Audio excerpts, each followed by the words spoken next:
Hello and welcome guys, मैं हूं आपका अपना होम ट्यूटर निखिल सर। तो जैसा कि हम लोगों ने अपनी कल वाली क्लास में वर्कमैन कंपनसेशन रिजर्व के बारे में पढ़ा था, आज हम ऐसा ही एक रिजर्व और बात करने वाले हैं जिसका कि नाम है इन्वेस्टमेंट फ्लक्चुएशन रिजर्व।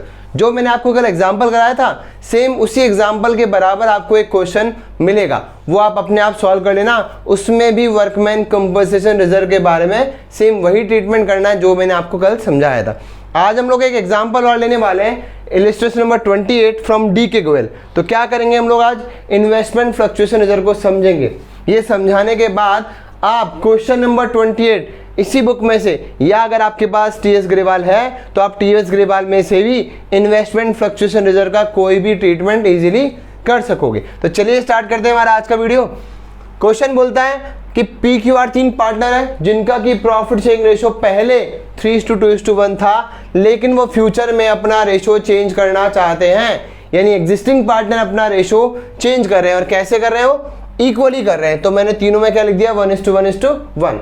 अगर आपके पास बुक है तो आप पढ़ लीजिएगा एग्जाम्पल, अगर बुक नहीं है तो मैंने ऑलमोस्ट क्वेश्चन यहाँ पे लिख दिया। उसके बाद बैलेंस शीट गिवन है, बैलेंस शीट में लायबिलिटी साइड गिवन है investment fluctuation reserve, amount given है 30,000 रुपीज। उसके अलावा क्योंकि ये रिजर्व इन्वेस्टमेंट के अगेंस्ट में बनाया गया है, इन्वेस्टमेंट फ्लक्चुएशन रिजर्व, तो इन्वेस्टमेंट की वैल्यू भी आपको इसके साथ में कंसिडर करते हुए इस रिजर्व को समझना पड़ेगा। तो क्या करेंगे हम लोग, इन्वेस्टमेंट की वैल्यू जो है हमारे पास 5 लाख रुपीस, अगर उसमें चेंजेस आ रहे हैं तो उसके अकॉर्डिंग हमारे जो रिजर्व है उसका यहाँ ट्रीटमेंट होने वाला है। तो चलिए स्टार्ट करते हैं। पहली बात जो मैंने आपको कल समझाई थी कि जो भी आपके पास प्रॉफिट या रिजर्व है उनको CR या DR के कॉन्सेप्ट में समझना है। तो चलिए स्टार्ट करते हैं हम लोग। सबसे पहले वही बात करता हूं मैं जो मैंने आपको कल बताया था, क्योंकि इन्वेस्टमेंट फ्लक्चुएशन रिजर्व हमारी लायबिलिटीज है और प्रॉफिट और रिजर्व का बैलेंस CR होता है, तो हम लोग क्या करेंगे, case number first, investment fluctuation reserve क्योंकि लायबिलिटीज है जिसका कि बैलेंस CR है, उसको यहां से हटाने के लिए हम लोग क्या कर देंगे, DR कर देंगे। तो लिख लेता हूं मैं, इन्वेस्टमेंट फ्लक्चुएशन रिजर्व, क्योंकि बैलेंस CR था तो मुझे यहां से इसको हटाने के लिए क्या करना पड़ रहा है, DR करना पड़ रहा है। अमाउंट कितना लिख दिया मैंने, 30,000 रुपीज।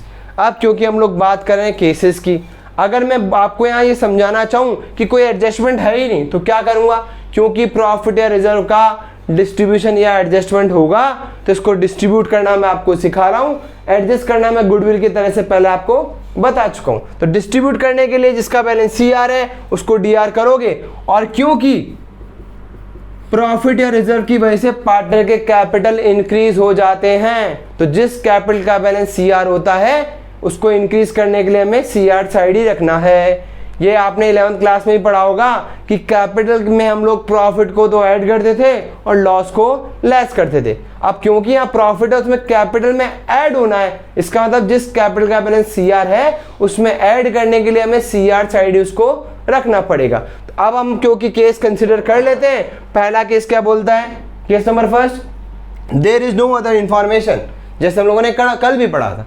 अगर कोई इंफॉर्मेशन नहीं है तो अच्छी बात है, ये हमारा जो प्रॉफिट या रिजर्व है उसको तीनों पार्टनर किस रेशो में, ओल्ड रेशो में आपस में क्या कर लेंगे, डिस्ट्रीब्यूट कर लेंगे। तो CR DR मैंने आपको भी समझा दिया। कैपिटल का बैलेंस क्या किया मैंने, यहाँ पे क्रेडिट कर दिया। कौन कौन पार्टनर है, A's capital, B's capital, C's capital, क्योंकि 3 पार्टनर हैं और तीनों में इस प्रॉफिट को डिस्ट्रीब्यूट हम लोग या रिजर्व को डिस्ट्रीब्यूट कर देंगे। तो जिसका बैलेंस CR था उसको डिस्ट्रीब्यूट करने के लिए क्या लिखा मैंने, DR किया। अब क्योंकि ये यहाँ से कैंसिल आउट हो गया तो ये किस में ट्रांसफर हो गया, पार्टनर्स के कैपिटल अकाउंट में। रेशो निकालो 3:2:1, तो इसको सॉल्व आप लोग कर लोगे इजीली। 30,000 इंटू 3/6, 2/6 और 1/6, 6 5 जा कितना हो गया 30, और 5 3 जा कितना हो गया 15, तो कितना अमाउंट आएगा 15,000। दूसरा रेशो क्या है 2/6, तो 5 2 जा 10,000, और लास्ट क्या आ जाएगा 5 1 जा 5, यानी 5,000 रुपीज। इस तरह से हम लोगों ने क्या कर दिया, पहला वाला केस इजीली समझ लिया। तो आपको ये अच्छी तरह समझ में आ गया होगा। CR बैलेंस को DR किया, उसके बाद कैपिटल के बैलेंस को क्योंकि इंक्रीज करना है प्रॉफिट होने की वजह से, इसलिए मैंने कैपिटल के बैलेंस को क्रेडिट साइड ही रहने दिया।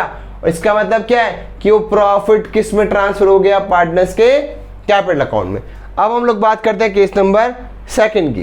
केस नंबर सेकंड में क्या बोलता है, if the market value of investment, अब मैं आपको ये भी समझा दूं, क्योंकि इन्वेस्टमेंट फ्लक्चुएशन रिजर्व का मतलब ही क्या है कि अगर कोई इन्वेस्टमेंट में फ्लक्चुएशन होता है तो इस रिजर्व में से उसको एडजस्ट करना है। तो अब पहले देखते हैं इन्वेस्टमेंट में कोई चेंज आ रहा है या नहीं आ रहा है। ये बोल रहा है market value of investment 5 lakh है, तो पहले पुराना देख ले कि बैलेंस शीट में उसकी वैल्यू कितनी थी। इन्वेस्टमेंट की वैल्यू पहले भी 5 लाख थी और अभी भी 5 लाख है। इसका मतलब कोई चेंज आ रहा है क्या? कोई भी चेंज नहीं आ रहा।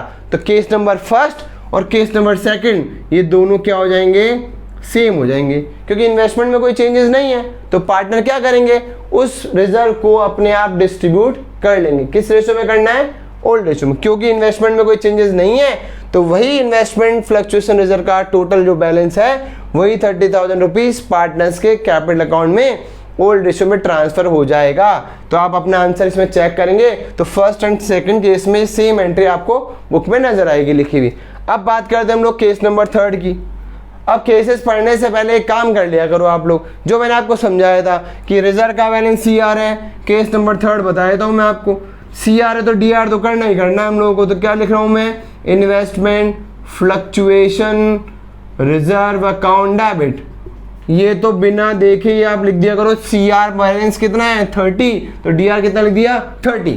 अब कंसिडर करते हैं, क्योंकि रिजर्व इन्वेस्टमेंट को फ्लक्चुएशन से रिजर्व को एडजस्ट करने के लिए बनाया गया है। तो देखते हैं हमारा केस नंबर 3। अब हम लोग ये क्या बोलता है? If the market value of investment कितना है? 488। आप क्या करोगे? सबसे पहले इन्वेस्टमेंट की वैल्यू देखोगे। पहले कितनी थी इन्वेस्टमेंट की वैल्यू? 5 लाख रुपीज। अब कितनी हो गई? 488। इसका मतलब क्या है कि इन्वेस्टमेंट की वैल्यू यहाँ पर कम हो चुकी है। तो वापस वही बात करता हूँ DR और शेयर वाली, क्योंकि इन्वेस्टमेंट हमारी एसेट्स है और एसेट्स का बैलेंस हमेशा क्या होता है? डेबिट होता है। क्योंकि लायबिलिटीज अगर क्रेडिट है तो एसेट्स क्या होती हैं? डेबिट होती हैं। तो क्या करना है हमारे को? वापस सुन लो, जिस इन्वेस्टमेंट की वैल्यू 5 लाख रुपीज थी, अगर उसकी वैल्यू 488 हो गई, इसका मतलब क्या है पता है आपको? कि 12,000 रुपीज से इन्वेस्टमेंट का वैल्यू कम हो गया है। तो लॉजिक क्या बोलता है? लॉजिक वापस वही बात करता है कि जिस एसेट्स का बैलेंस डेबिट होता है, क्योंकि उसकी वैल्यू 12,000 रुपीज से कम हो रही है, तो जिस एसेट्स की वैल्यू DR थी उसको कम करने के लिए क्या करना पड़ेगा? CR। तो मैं CR साइड क्या लिख रहा हूं? क्योंकि इन्वेस्टमेंट की वैल्यू अब कम हो गई है 12,000 रुपीज से, तो मैंने इन्वेस्टमेंट की बैलेंस को क्या कर दिया? क्योंकि बैलेंस DR था, 12,000 से कम करने के लिए मैंने इसको CR कर दिया। कितने रुपीज से? 12,000 रुपीज। अब क्या करना है? अगर 30 में से 12,000 रुपीज एडजस्ट हो गए तो बचे कितने? 18,000 रुपीज बच गया। तो वापस मैंने आपको समझाया था कि 18,000 रुपीज जो हमारा अमाउंट बचेगा उसको वापस क्या कर लेंगे? यही तीनों पार्टनर अपने ओल्ड रेशो में डिवाइड कर लेंगे। तो क्या लिख रहा हूं मैं? A's capital to B's capital और टू C's कैपिटल। किस रेशो में? ओल्ड रेशो में। अमाउंट कितना दिख रहा है? 18,000 रुपीज को ये तीनों पार्टनर आपस में डिस्ट्रीब्यूट कर लेंगे। क्योंकि इन्वेस्टमेंट फ्लक्चुएशन रिजर्व में से इन्वेस्टमेंट की जो वैल्यू थी वो 12,000 रुपीज कम हो रही थी, ये मैंने आपको भी समझा दिया। तो क्या करना है? अब 18,000 रुपीज को डिवाइड कर लो 3/6, 2/6 और 1/6 में। 6 3 जा 18, कितना हो जाएगा? 3 3 जा 9, तो यहाँ कितना आएगा? 9,000 रुपीज आ जाएगा। नेक्स्ट कितना आएगा? 3 2 जा 6,000 आ जाएगा और 3 1 जा 3,000 रुपीज आएगा। इस तरह से हम लोगों ने क्या किया? इस पूरे अमाउंट को क्या कर दिया? यहाँ पे डिस्ट्रीब्यूट कर दिया। टोटल कितना है? 18,000। यहाँ मत लिखना, ये तो मैं आपको सिर्फ समझाने के लिए बता रहा हूँ कि टोटल जो बैलेंस है वो इस तरह से हम लोगों ने 30,000 रुपीज का एडजस्टमेंट कर दिया। तो केस नंबर 3 हो गया हमारा। जैसा कि आप देख रहे हैं ये केसेस ज़्यादा टिपिकल नहीं है, बहुत ही ईजी केसेस है। अब हम लोग बात करते हैं केस नंबर 4 की। केस नंबर 4 में भी वापस मुझे वही काम करना है। क्या करना है? जिस इन्वेस्टमेंट फ्लक्चुएशन रिजर्व का बैलेंस क्या है? CR है, तो मुझे सबसे पहले क्या करना पड़ेगा? उस इन्वेस्टमेंट फ्लक्चुएशन रिजर्व के बैलेंस को क्या करना पड़ेगा? डेबिट करना पड़ेगा। तो मैं इसको डेबिट कर लेता हूँ 30,000 रुपीज से। अब देखते हैं अगर इन्वेस्टमेंट में कोई चेंजेस आया है तो फिर हम लोग क्या करेंगे? उसी तरह से ट्रीट करेंगे। क्योंकि एसेट्स का बैलेंस डेबिट है तो कम करने के लिए क्रेडिट करना पड़ेगा। वापस चेक करते हैं 4th number case. If the value of market value of investment कितना है? 446। अब वापस कंपेयर करके देखो कि पहले इन्वेस्टमेंट की वैल्यू कितनी थी हमारी? पहले इन्वेस्टमेंट की वैल्यू थी हमारे पास बैलेंस शीट में 5 लाख रुपीस, लेकिन अब जो इन्वेस्टमेंट की वैल्यू है, क्योंकि वो कितनी रह गई है 446, तो मुझे बताओ कि 5 लाख की वैल्यू अगर 446 रह गई तो इनका माइनस कर लो, कितनी वैल्यू डिक्रीज हो रही है, 54,000 रुपीज़ का जो वैल्यू है वो क्या हो रहा है यहाँ, डिक्रीज हो रहा है।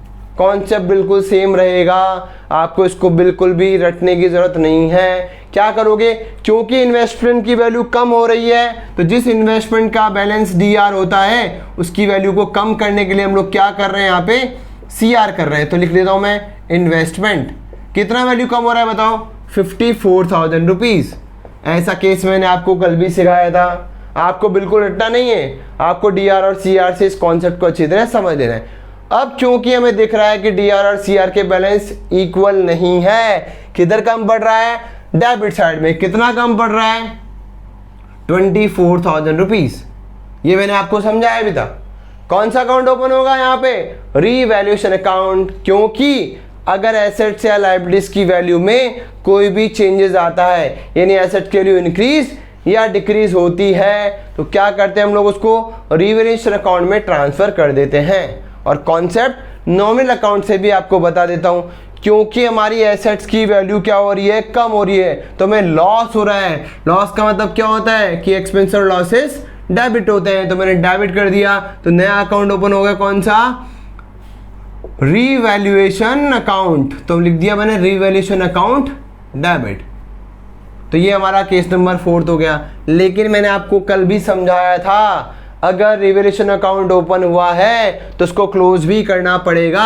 तो इसके भी हमारे पास यहाँ 2 केस बनेंगे, क्योंकि रिवैल्यूएशन अकाउंट डेबिट हुआ है यानी लॉस है, तो लॉस को कौन डिवाइड करेगा, पार्टनर्स डिवाइड करेंगे। तो लॉजिक वापस वही है, लॉस का बैलेंस क्योंकि DR आपको दिख रहा है तो मैं इसको क्या कर लेता हूँ, अब CR लिख लेता हूँ। तो लिख लिया मैंने 2 रीवैल्यूएशन अकाउंट। कितना दिख रहा है रिवैल्यूएशन डेबिट में, 24, तो क्रेडिट कितना कर दिया मैंने, 24 से। अब क्योंकि लॉस भी पार्टनर ही एडजस्ट करेंगे, तो जिस कैपिटल का बैलेंस CR होता है, क्योंकि वो यहाँ लॉस होने की वजह से कैपिटल का बैलेंस कम हो जाएगा, इसी वजह से मैं क्या करूंगा, अब यहाँ पे जो तीनों पार्टनर हैं उनके कैपिटल अकाउंट को डेबिट कर दूंगा। तो क्या लिखा है मैंने, A's capital account debit, B's capital account debit और C's कैपिटल अकाउंट डेबिट। इस तरह से लॉस को मैंने यहाँ पे डिस्ट्रीब्यूट कर दिया। रेशो निकाल लेते हैं हम लोग, 24,000 रुपीज़ का, इसको वापस से सॉल्व कर लो। 24,000 रुपीज़ इंटू 3/6, 2/6 और 1/6, 6 4 जा 24, 4 3 जा 12, तो कितना आ गया, 12,000, 8,000 और 4,000। आप इसको सॉल्व कर लीजिएगा, रेशो है बिल्कुल इजीली सिंपल, आप इसको कैलकुलेट कर सकते हो। तो हमारा केस नंबर कौन सा हो गया, 4th। आप सिर्फ एक चीज़ ध्यान रखिए, CR और DR।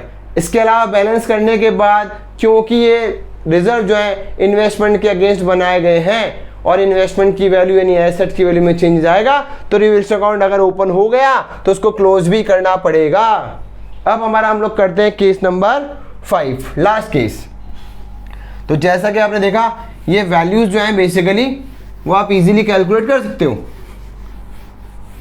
तो हम लोग बात करते हैं केस नंबर 5 की, if the market value of investment. अब सारे केसेस आ गए। अब इन्वेस्टमेंट की जो वैल्यू है ना, आप चेक करो इन्वेस्टमेंट की वैल्यू क्या हो रही है, इंक्रीज हो रही है। इसका मतलब कंपनी को किसी भी तरह का कोई भी लॉस नहीं हो रहा है, यहाँ पे एसेट की वैल्यू बढ़ रही है यानी प्रॉफिट हो रहा है। तो सबसे पहला काम क्या करना है, सबसे पहले जो भी रिजर्व अवेलेबल है उसमें से, क्योंकि एसेट्स की वैल्यू कोई भी डिक्रीज नहीं हो रही है, तो सबसे पहले यहाँ पे प्रॉफिट हुआ है, क्योंकि एसेट्स की वैल्यू 5 लाख से कितनी हो गई, 5,06,000 रुपीज़ हो गई। तो क्या करोगे, सबसे पहली चीज जो भी रिजर्व है उसको पार्टनर आपस में पहले डिस्ट्रीब्यूट कर लेंगे। फिर क्योंकि एसेट्स की वैल्यू बढ़ रही है, तो मैंने आपको भी समझाया था, अगर एसेट्स की वैल्यू कम या ज़्यादा होगी तो रिवैल्यूएशन अकाउंट ओपन होगा ही होगा। तो इसमें क्या करना है, सबसे पहले अगर एसेट्स की वैल्यू बढ़ रही है तो सबसे पहले अवेलेबल रिजर्व जो भी है उनको पार्टनर्स के कैपिटल अकाउंट में डिवाइड कर लेते हैं। तो क्या लिखोगे, investment fluctuation reserve account debit, कितना बैलेंस है, 30,000 रुपीज़। क्या करूंगा, क्योंकि वैल्यू बढ़ रही है तो पहले इस रिजर्व को तो पार्टनर में डिवाइड कर ले, फिर प्रॉफिट होगा इसका हिसाब किताब बाद में कर लेंगे। इसको इस तरह से भी समझ सकते हैं, मेरे पास रिजर्व पड़ा था 30,000 रुपीज़ का, अब मेरी एसेट्स की वैल्यू बढ़ रही है, कम नहीं हो रही, जो उसमें से चार्ज करूंगा। तो मुझे क्या करना है, पहले अवेलेबल जो प्रॉफिट है हमारे पास, जो रिजर्व है, उसको तो डिवाइड कर लेते हैं, फिर बाद में जो प्रॉफिट और हो रहा है उसको भी क्या कर लेंगे हम लोग, आपस में डिवाइड कर लेंगे। तो पहले देख लेते हैं वापस। तो जिस इन्वेस्टमेंट फ्लक्चुएशन रिजर्व की वैल्यू CR थी, मैंने उसको DR कर दिया, और क्या कर दूंगा, वापस इस रिजर्व को तीनों पार्टनर के कैपिटल अकाउंट में क्या कर दूंगा, ट्रांसफर कर दूंगा CR DR से। डिवाइड कर लेते हैं। ये हम लोगों ने केस नंबर फर्स्ट में भी किया था ना, 3/6, 15,000, 10,000 और 5,000। तो क्या किया, सबसे पहले अवेलेबल रिजर्व जो है उसको हम लोगों ने आपस में डिवाइड कर लिया। अब क्योंकि एसेट की वैल्यू 6,000 रुपीज से इंक्रीज हो रही है, तो लॉजिक वही काम करना है। जिस एसेट्स का बैलेंस DR होता है, तो एसेट्स की वैल्यू अब इंक्रीज ही हो रही है। अगर डिक्रीज होती तो मैं इसको CR कर देता, लेकिन क्योंकि यहाँ पे एसेट्स की वैल्यू 6,000 से इंक्रीज हो रही है, तो केस नंबर 5 में पहला तो क्या किया हम लोगों ने, जो अवेलेबल प्रॉफिट उसको डिवाइड कर लिया। सेकंड पार्ट क्या बनेगा इसका, सेकंड पार्ट इन्वेस्टमेंट की वैल्यू को बढ़ाना है। तो जिस इन्वेस्टमेंट की वैल्यू DR होती है, उसको बढ़ाने के लिए दोबारा DR ही रखना है, कम नहीं हो रही है वैल्यू, बढ़ रही है। तो मैंने क्या कर दिया, इसको दोबारा DR कर दिया।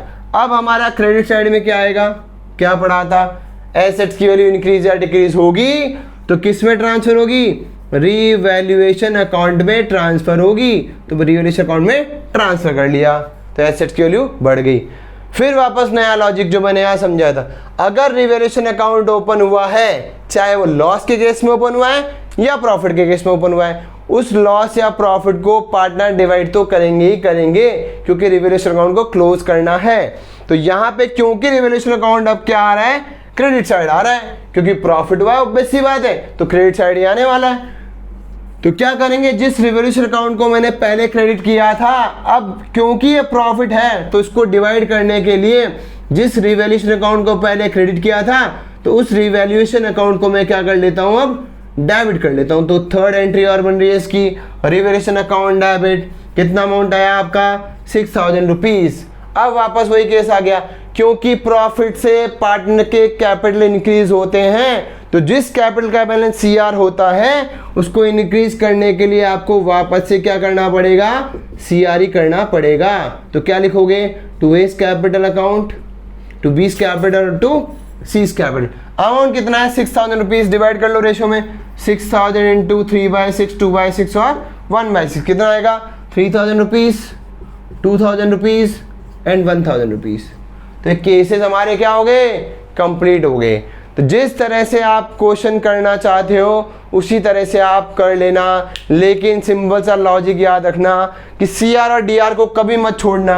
अगर आप CR DR के लॉजिक को लेकर के चलोगे तो इसमें ना तो कभी आपको इसको क्रैम्प करने की जरूरत पड़ेगी, नहीं आपको ना तो इसको रटना है और ना ही कभी आपको इसमें कंफ्यूज होना है किसी भी तरह से। आप क्या करोगे, CR और DR को लेकर के मेंटेन करोगे। और अगर एसेट्स या लायबिलिटीज की वैल्यू बढ़ेगी या कम होगी और कोई बैलेंसेस बच रहे हैं DR या CR साइड में, तो क्या करना है, वहां पे रिवैल्यूएशन अकाउंट ओपन करना है। एसेट्स में या लायबिलिटीज में कोई भी चेंजर आ रहे हैं तो, और अगर रिवैल्यूएशन अकाउंट ओपन हो गया तो उसको क्लोज करने के लिए भी आपको क्या करना पड़ेगा, उस बैलेंस को CR या DR लिख करके पार्टनर्स के कैपिटल अकाउंट से विड्रॉ या चार्ज करना पड़ेगा। तो जैसे कि आपने देखा कि कल वाले टॉपिक के जैसा ही आज वाला टॉपिक भी है, इसमें कभी कंफ्यूज हमें नहीं होना। तो अब हम लोग आएंगे हमारे एक नए टॉपिक के साथ, जो कि हम लोग लेने वाले हैं अपनी अगली क्लास में।